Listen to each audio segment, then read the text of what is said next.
Disclaimer. In this video, I will be pronouncing this name as ENA.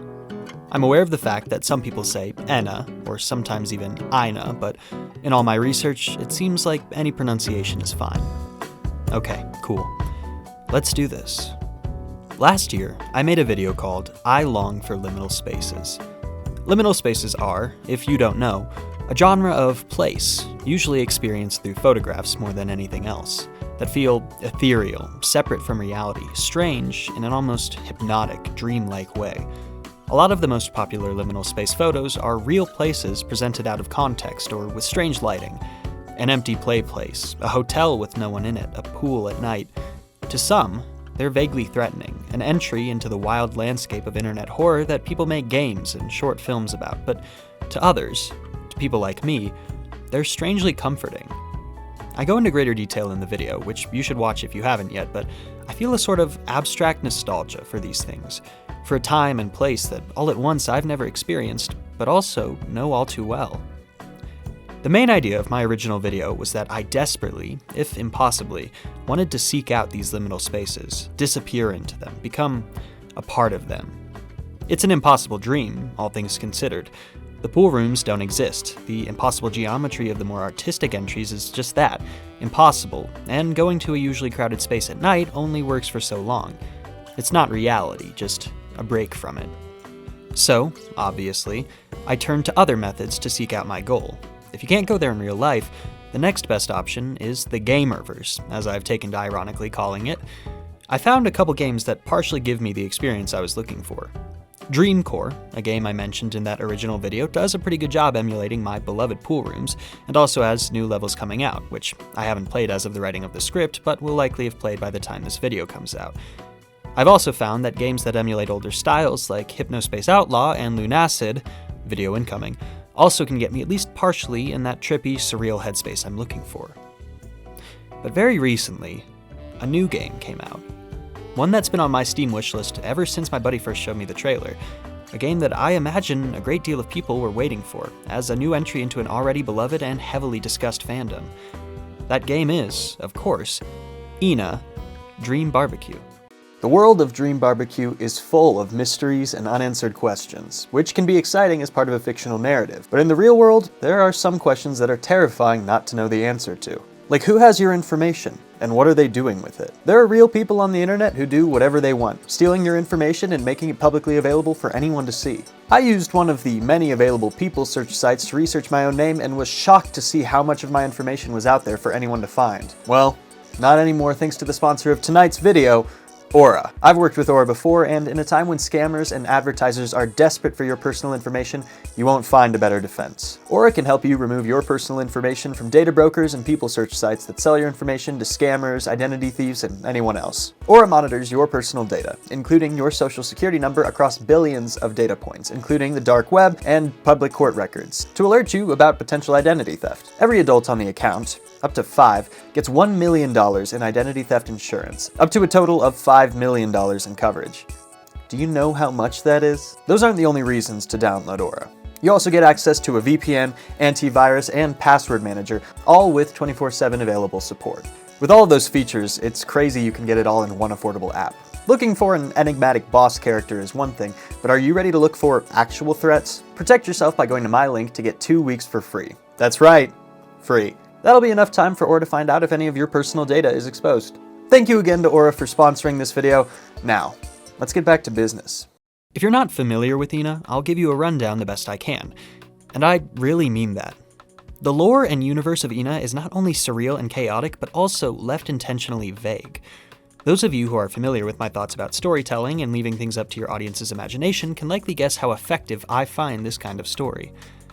On June 4th of 2020, a YouTuber by the name of Joel G posted a 33-second video titled ENA. This video, as of the writing of this script, currently has over 6.5 million views.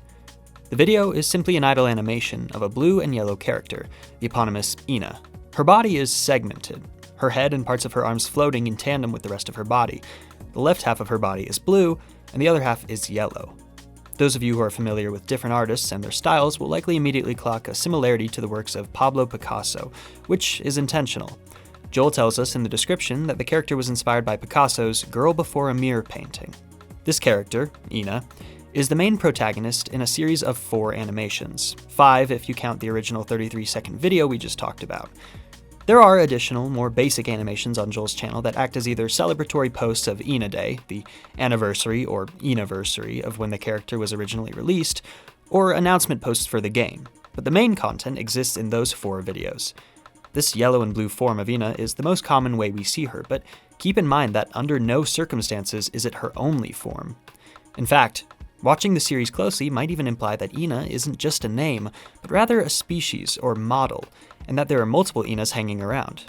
We'll come back to this idea later.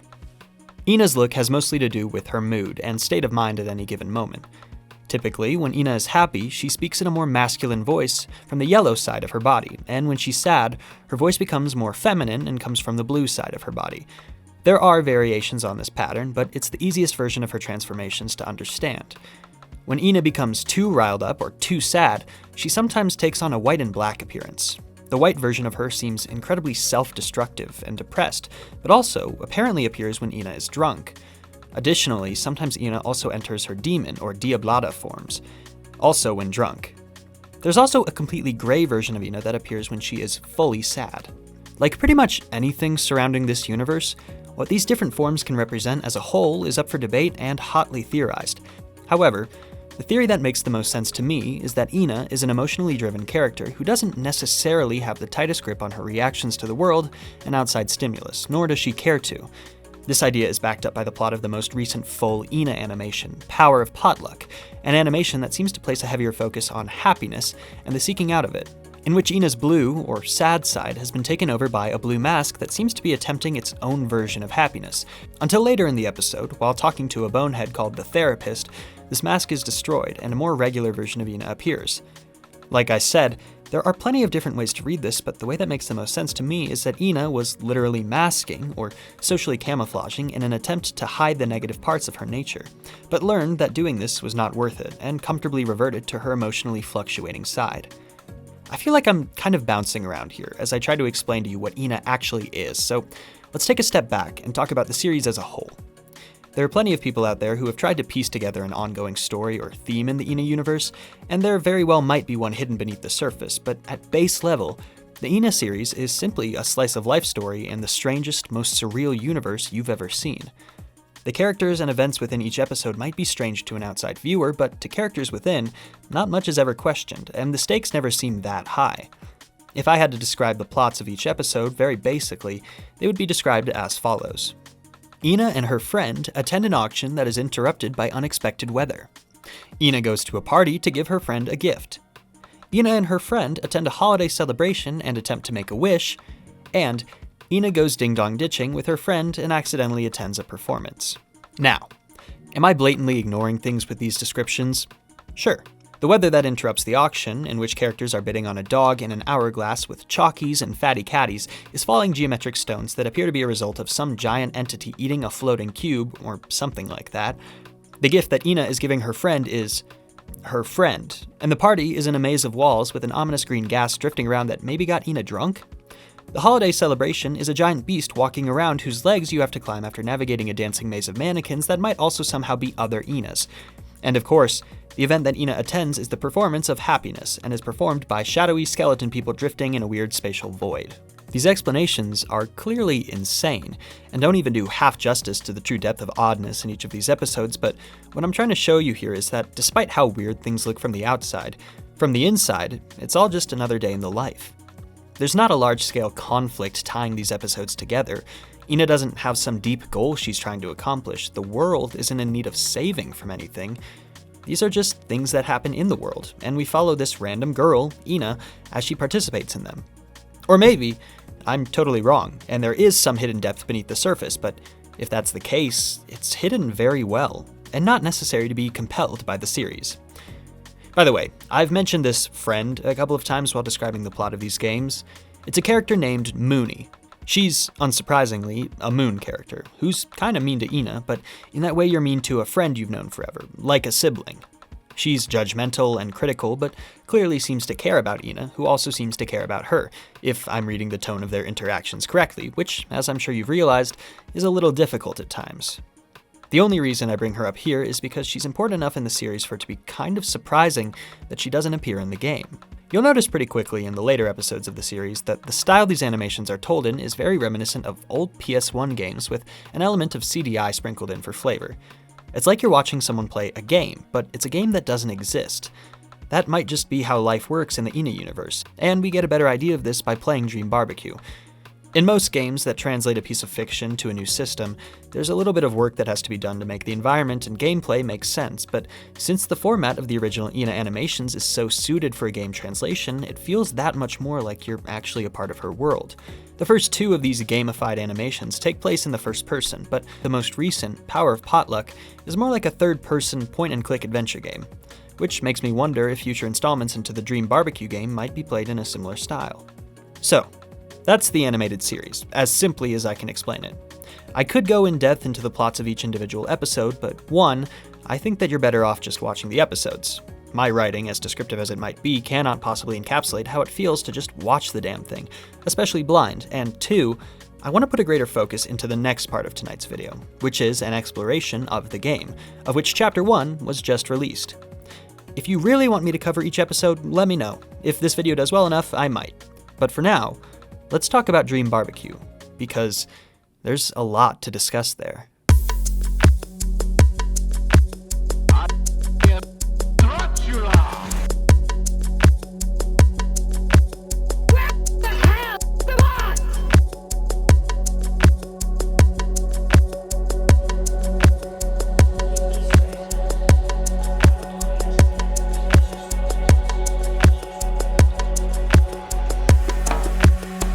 The first thing you need to know about Dream BBQ is that the ENA you play as in this game is a different ENA from that of the animated series. I will, from this moment on, be referring to the game version of ENA as BBQ ENA. I should also note that Dream BBQ puts attention on ENA being a task-oriented employee, both in gameplay and narrative, and for this reason, her two sides, which are in this case red and white, represent a different and slightly more complicated relationship with her personality. Her red side, which is most comparable to Season 1 ENA's yellow half, is known as Salesperson ENA, and talks in a similar tone to the masculine voice of the original ENA, and her white side, who speaks in a harsher feminine tone, is known as Meanie ENA. I should note now that the voice actor for the dialogue from ENA in both the series and the game has changed a couple of times, due to several of the voice actors becoming involved in controversies and being recast. The current voice actors for Season 1 ENA are Lizzie Freeman and Griffin Puatu, as her blue and yellow half respectively, and the voice actors for Dream BBQ are Alex Lee and Nola Klopp as Salesperson and Meanie respectively. The game opens in this strange, surreal town, painted in an ominous red light with massive shadowy figures drifting above, everything dark, desolate, and empty. What happened here? You can wander around this area for as long as you want. There are a couple secret interactables in the area, but the most important thing you'll find is what appears to be a blue bed, that is apparently a door. You'll go on to find later in the game that doors in this universe mean a very different thing than those you're probably used to. They're more like portals with different odd designs, and when you interact with this one, laying down and seemingly going to sleep, you find yourself transported to a casino floating on a sea of blood filled with swimming leg fish things. And so, the insanity begins.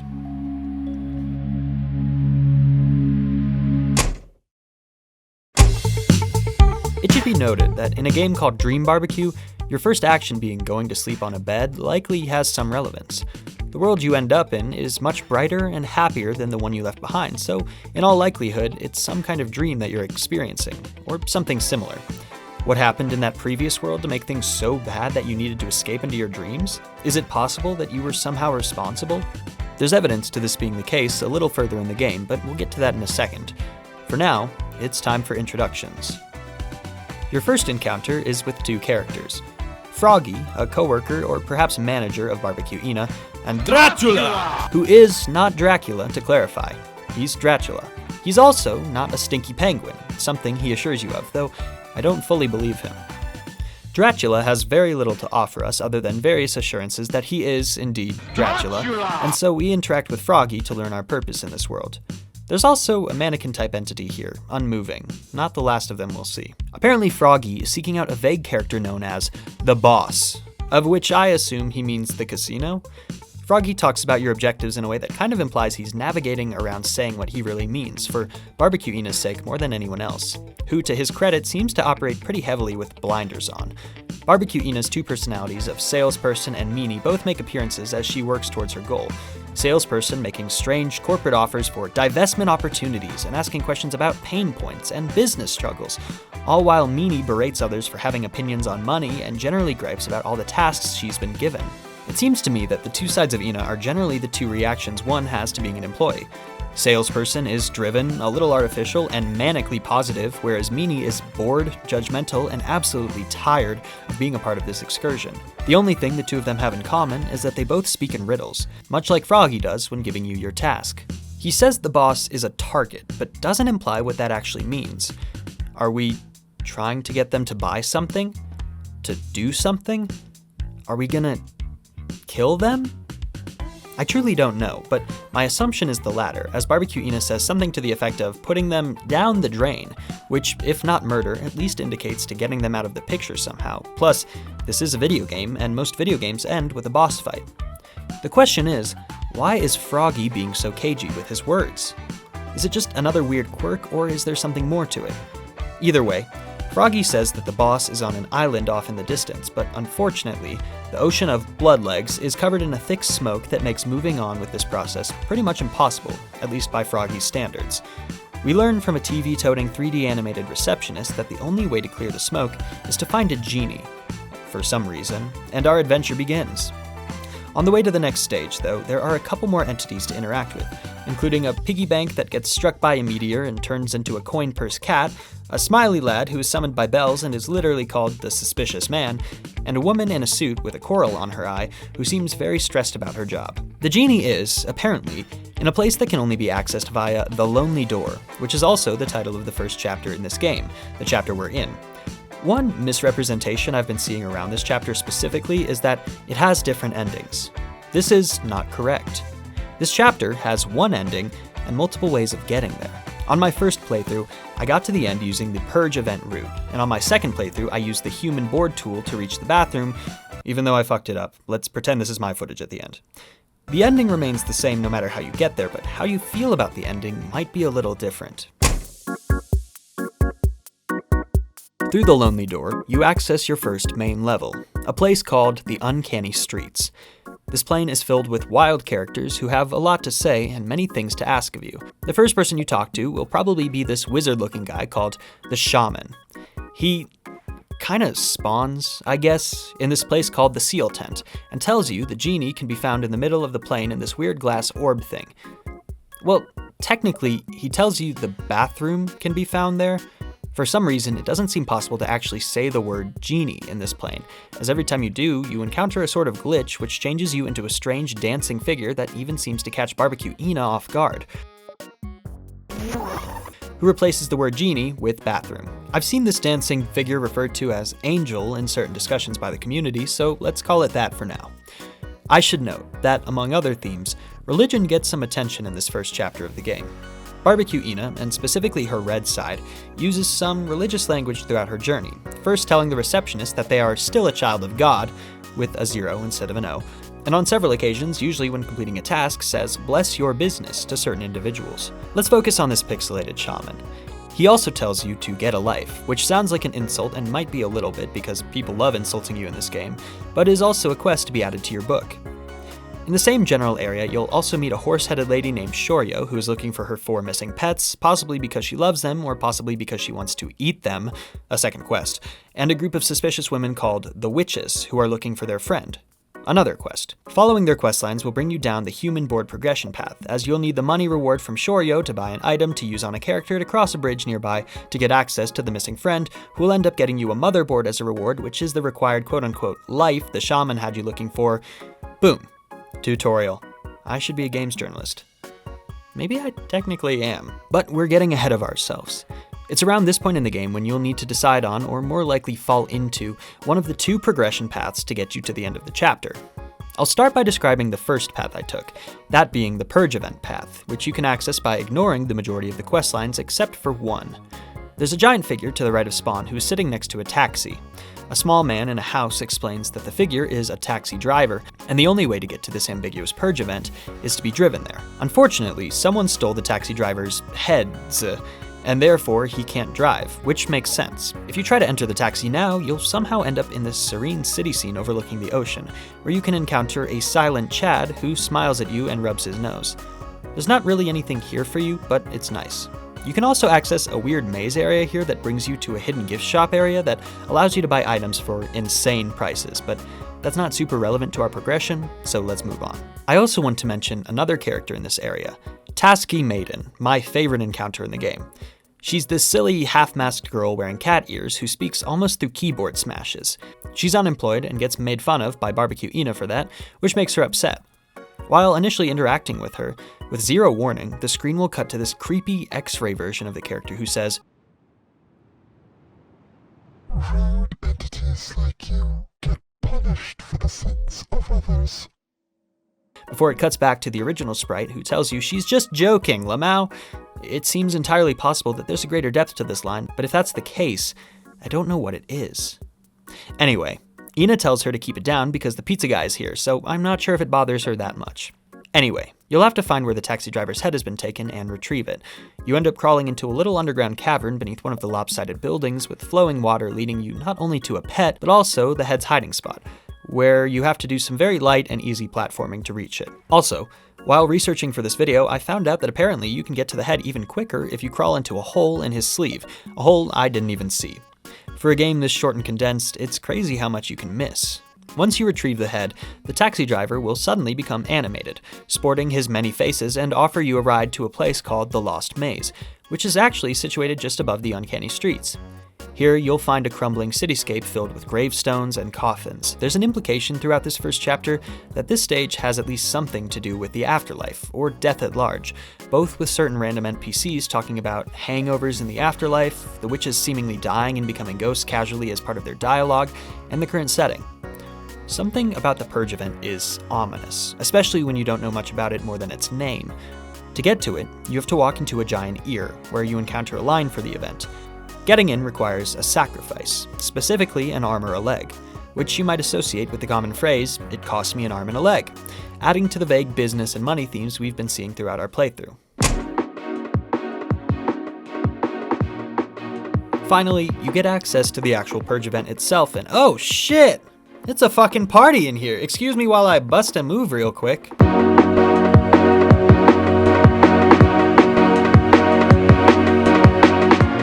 This place is kind of a maze, and it's filled with these dark, shadowy figures who are absolutely breaking it down. Your best method of moving forward is to just kind of wander around here until you encounter specific non-shadow characters. Interestingly, during this wandering, you might see a familiar room full of hallways through a door you can't access. This is the place that the original ENA had to explore to get to her friend Mooney in the episode Extinction Party, which you might notice a few characters in this playthrough referencing by name. Extinction Party and Purge Event are kinda similar in name, aren't they? It's a pretty big deal to see the rooms connected like this, and it brings up the idea that perhaps there is a deeper connection between the two, or more, ENAs we've encountered throughout the universe, or at least the setting they exist in. Is the setting from the ENA animations in the same place as the uncanny streets? If they are, then what does the ending of this chapter, which I'll explain to you in a little bit, mean for the inhabitants of the animated world? If not, how is this doorway possible? It's totally possible that this is just a random little Easter egg reference, but I kind of have a hard time believing that. Once you interact with one of the non-shadowy characters, for instance, Me Too, a pigtailed yellow girl hanging upside down from a noose who loves to speak using 4-letter words, a reference to the game Hangman, who gives us a clue as to how to beat the next strange encounter coming up, the room starts filling up with a pink goo. This is the Purge the event is referencing, I imagine? Stick with me here. Everyone is turned into these weird whistle creatures, including you, and your next task is to run through a maze of rooms in the correct order to be eaten by a larger whistle creature. There's a way to do it accurately by listening to where certain whistle sounds are coming from, but I prefer to just head-empty brute force my way through it. It seems like ENA's fate is the same as all the partygoers, and the majority of the members, who I'll remind you had to pay to be there, die during this process. I can't imagine they didn't know it was happening, as several of them reference what's about to happen before it does. I want to quickly draw your attention to the idea of food and happiness, and how these simple ideas are warped and made relevant by Dream Barbecue. Obviously, I already mentioned Shoryo, whose relationship with his pets has vaguely to do with the concept of eating them, but also notice how this party ends in all of the guests eating each other. Barbecue is in the title of the game, and there's been nothing so far, save for a specific mysterious character in the other progression route, that has anything to do specifically with barbecue. So the only clue we have to its meaning is that, once again, it has to do with food. So what is the game trying to tell us? Is it that eating means happiness, regardless of what you're eating? Maybe. But I think we can potentially tie this theme of consumption to the business capitalism angle that we've also started to recognize.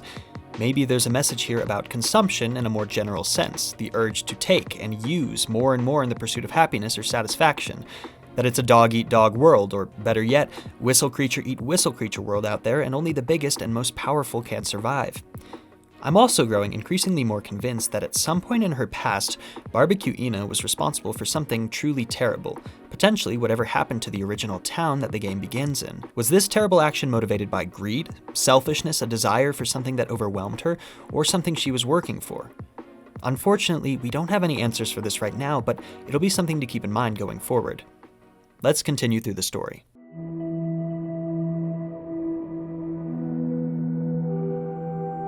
After you get eaten, you're briefly met by two floating red orbs that resemble eyes, staring at you without emotion, and you end up in a dark space. At this point, we see a different version of ENA, one we've never really encountered before now. She's gray, her face unsplit and her expression more human than we've ever seen her, though she seems twitchy and uncomfortable, maybe sick, maybe dead? There's a giant hole in her stomach, from which a red-outlined, almost ghostly version of Barbecue ENA pops out, also talking about feeling sick, saying she hates herself in a feminine voice that lacks the aggression of Meanie ENA's regular voice. The way I interpret this is, like everyone else at the Purge event, ENA was killed, or destroyed, and what we're seeing here is a dead version of her, or of at least her body, that is, through whatever means and whatever space this is, still capable of being piloted to a certain extent by her original self, though it feels terrible. If not that, maybe she's simply a version of ENA that has lost her personality, the flamboyance and jumping emotions, and this makes her more normal by our standards, but broken, incomplete, and again, uncomfortable. I'm really not sure about this one. Let me know what you guys think this version of ENA means. She's talking to a twitching red Silent Sun-based character who points to your right, revealing a massive porta-potty. The bathroom! We found it! Now, technically, this is a convergence point in progression paths. No matter which route you take, you will end up in this strange space, where a white river with drifting rafts created by another sun-based entity sits before the massive toilet shrine. However, getting to the porta-potty after taking the Purge event route is a lot harder than the other route, which I'll explain later. You can try to platform on the drifting rafts, but falling into the white river or speaking to the person it emanates from brings you to a completely different area, and your access to the bathroom is revoked. For now, we're going to focus on what happens if you do fall into the whiteness. From a first-person perspective, we fall through this white void, filled with bubbles and strange winged creatures. You may notice that ENA seems to have returned to her regular white and red barbecue form. She lands heavily in some dirt, pushes herself up, and finds herself in a strange walled village, where more of those gummy bear things are hanging around, all pointing to different houses for ENA to investigate. It seems like once again, the green ones are trying to steer ENA in the wrong direction, whereas these new orange ones actually point towards the correct progression point. We also meet a character here who seems like they might at one point or another be relevant to the story. Unforgiven Frank. Unforgiven Frank is one of the nicer entities you'll encounter in Chapter 1, and he seems genuinely interested in ENA completing her goals. He kind of resembles the blinded head of a king on a Star Wars AT-ST walker.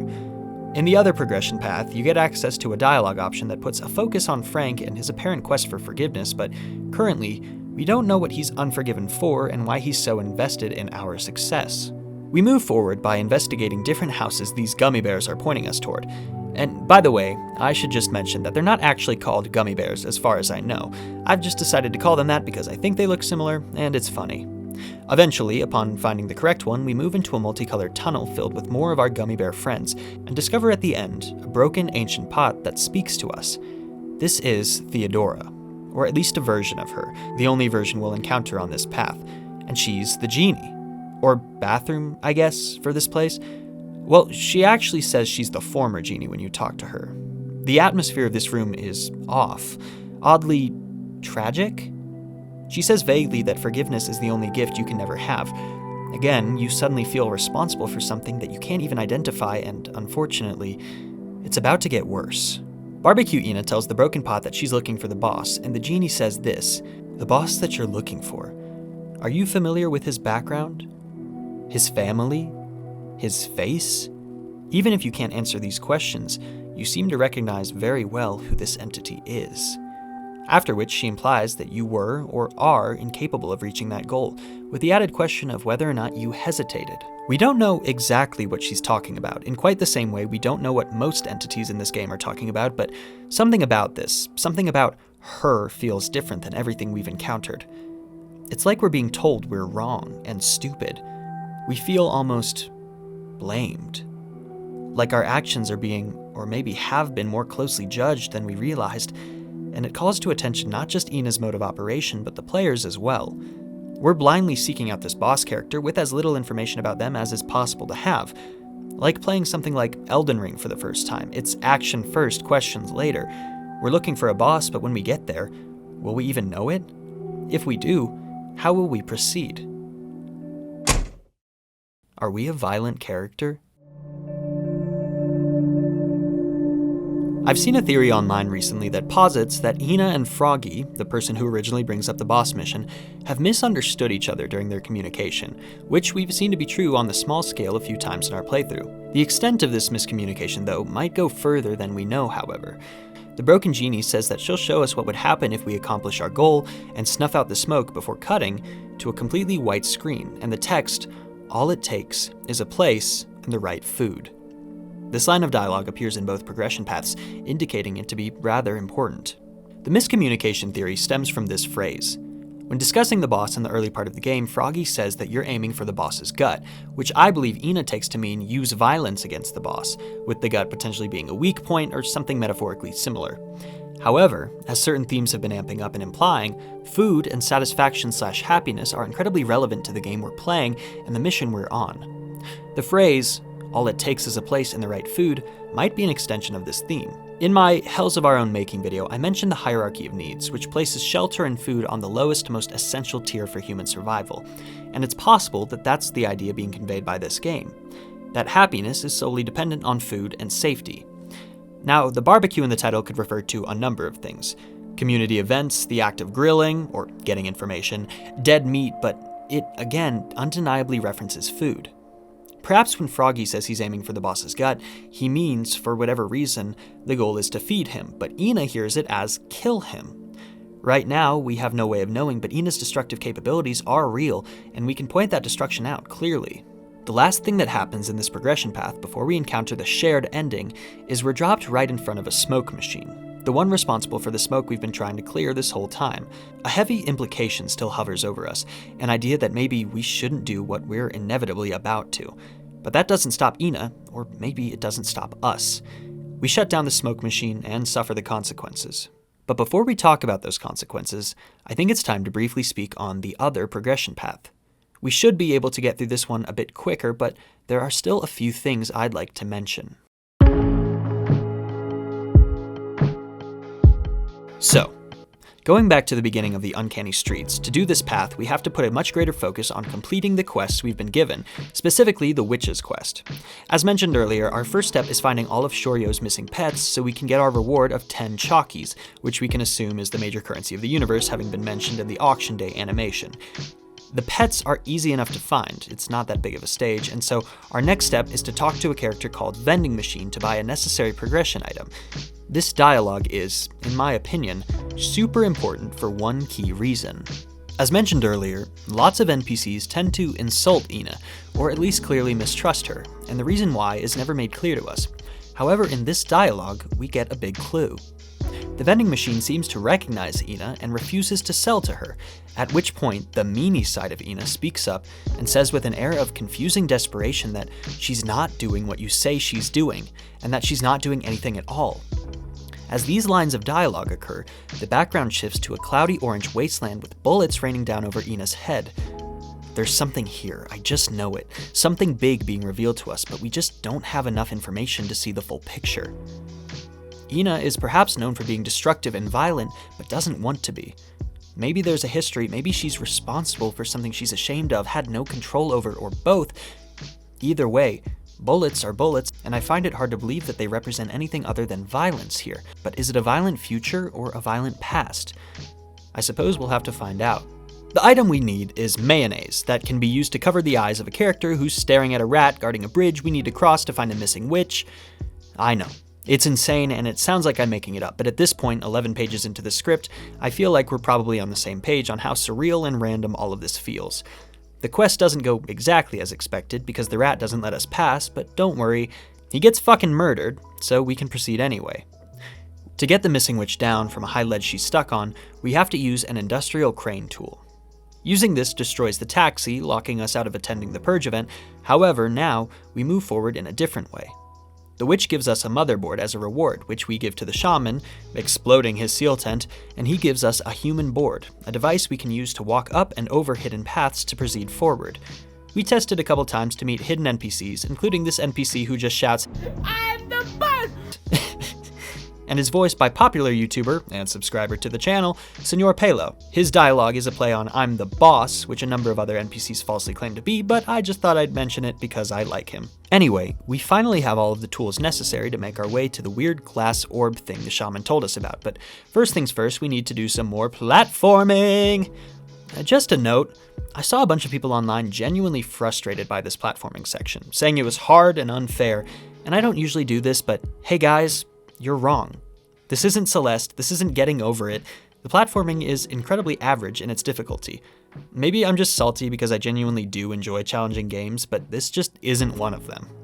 Getting into the orb grants you access back to that room with the sun people and the river, but now you have the proper tool to get across easily.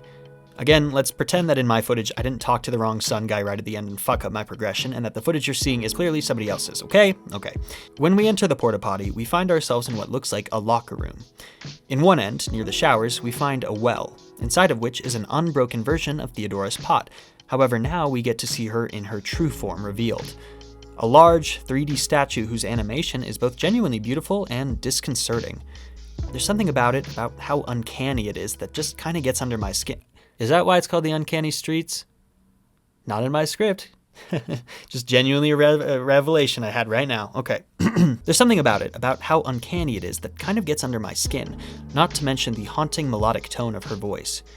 She forgives us, still in our gray ENA form for our guilt, and we're transformed into a dancing angel like the one we've been noticing every time we tried to say Genie. But as you may remember from the other path, forgiveness is the one gift that ENA can never have, and upon recognizing ENA, Theodora actually unforgives her, transforming her back to her original red and white form. Again, there's something about ENA, and now we can say pretty confidently her past, that is bad, unforgivable. I just wish we knew what it was. Whatever the case, the Genie gives us a sort of consolation prize. She will grant just one of our aspirations. You're given a number of options, however, only one of them is correct. A couple of the options are for you to be happy or whatever. Boring!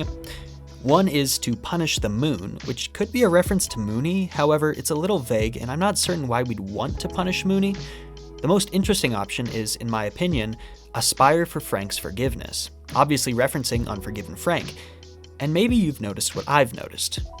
Unforgiven Frank is one of the only NPCs who really seems to be on ENA's side, and it seems relevant that the two of them share this quality of not being forgiven for something. I can't say specifically what it was Frank requires forgiveness for, in quite the same way I can't for ENA, but I feel these characters are tied together in some way we're not seeing yet. The last option, the correct option, is to clear away the smoke blocking your route to the boss.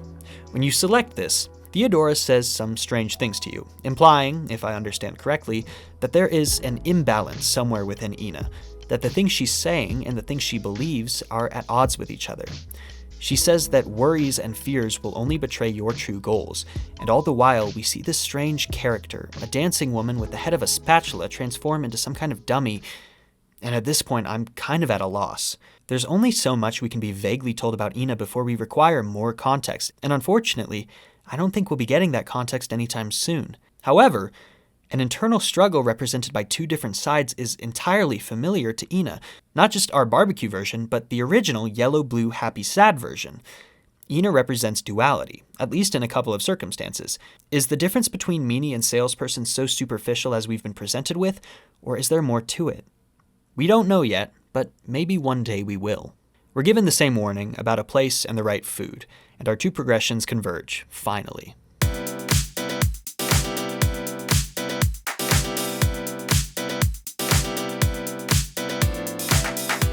This game is dense. It doesn't take long to play through this first chapter, and yet there's so much in it, so many implications, so many places to theorize that multiple playthroughs are kind of required to get a full understanding of what you're experiencing. Before we move on to the conclusion of this video and the chapter, which complicates things even a little further, I'd like to take an opportunity to summarize my theories about this game and to praise its creator, Joel G. These theories are hard to compile, so I'm just going to throw them at you.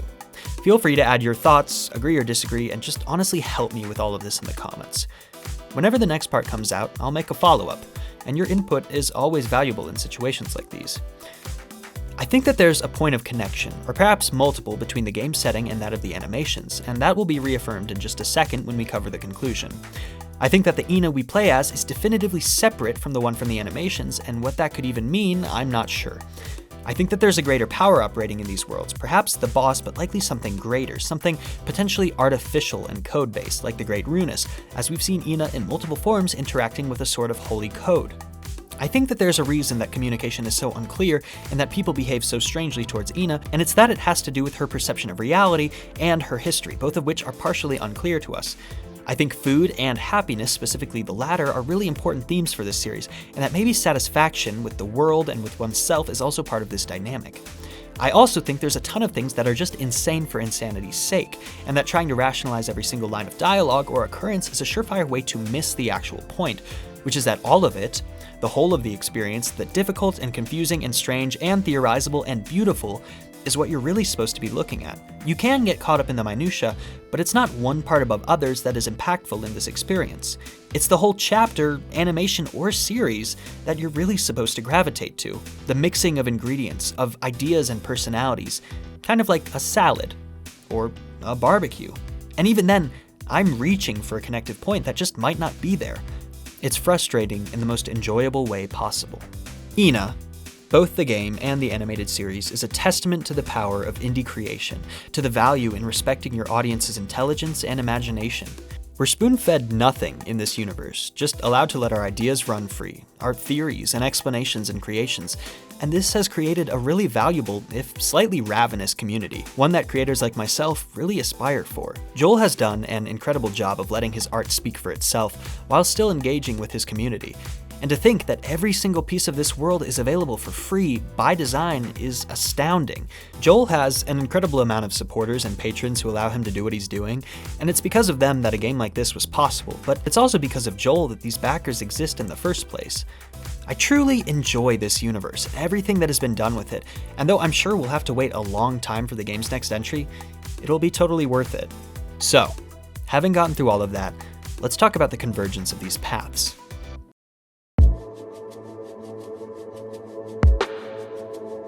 After destroying the smoke machine, we enter another bathroom scene, though this one's a bit more surreal, and get a call from the boss telling us we've accomplished our mission, but that a new predicament has arisen. Apparently, the door to this plane is closing, and if we can't get to it in time, we'll be trapped.